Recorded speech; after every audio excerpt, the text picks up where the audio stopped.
Cinema తీసాం మమ్మల్ని అంటుంటే మాకు చాలా చాలా సంతోషంగా ఉంది. బ్యారియర్స్ లేవు, సినిమా కంటెంట్ జనానికి నచ్చిందా నెత్తి మీద పెట్టుకుంటారు. కథలెన్నో చెప్పారు, కవితల్ని రాశారు, కాలాలు దాటారు, యుద్ధాలు చేశారు, ప్రేమలో తప్పు లేదు ప్రేమలో. కథలెన్నో చెప్పారు, కవితల్ని రాశారు, కాలాలు దాటారు, యుద్ధాలు చేశారు, ప్రేమలో తప్పు లేదు ప్రేమలో. వేల వేల వెన్నెలంత మీద వాలి వెలుగునంత మోయమంటే నేను ఎంత రే. మా సీనియర్స్ మాకు ఇచ్చిన ప్రోత్సాహం ఈ సినిమాలో కనిపించింది.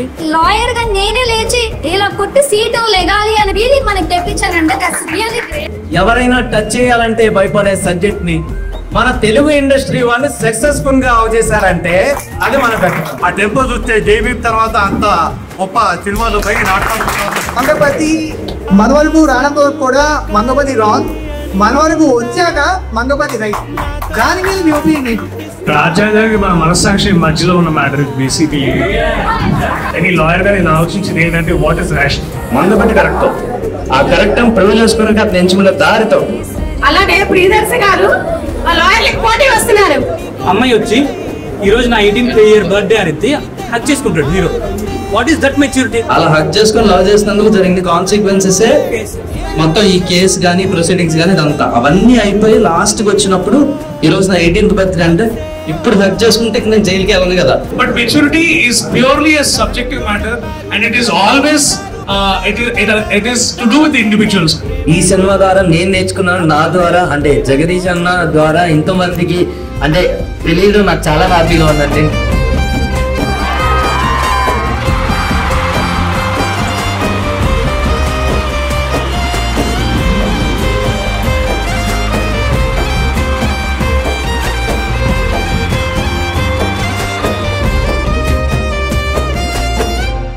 సొత్తిను నా దగ్గర సుప్రీం అనే ఫిల్మ్ అసిస్టెంట్ డైరెక్టర్గా జాయిన్ అవ్వడానికి వచ్చాను ఇప్పుడే చెప్పాడు. సో 2016. సో మరి ఏ కారణం వల్ల అప్పుడు జాయిన్ అవ్వలేదు, నేను జాయిన్ చేసుకోలేదు నాకు తెలియదు. కానీ ఈ రోజు ఒక సక్సెస్ తోటి నా పక్క సీట్లో కూర్చున్నాను.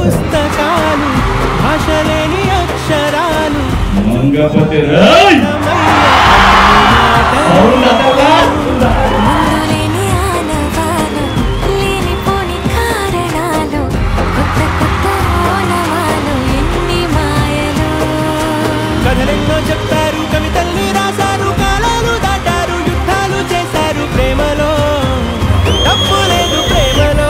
నీ బాయ్ ఫ్రెండ్ లేడా? లేడు. ఎందుకు లేడు? ఎందుకంటే ఏం చెప్తాం, మనకి ఎవరైనా నచ్చాలి కదా.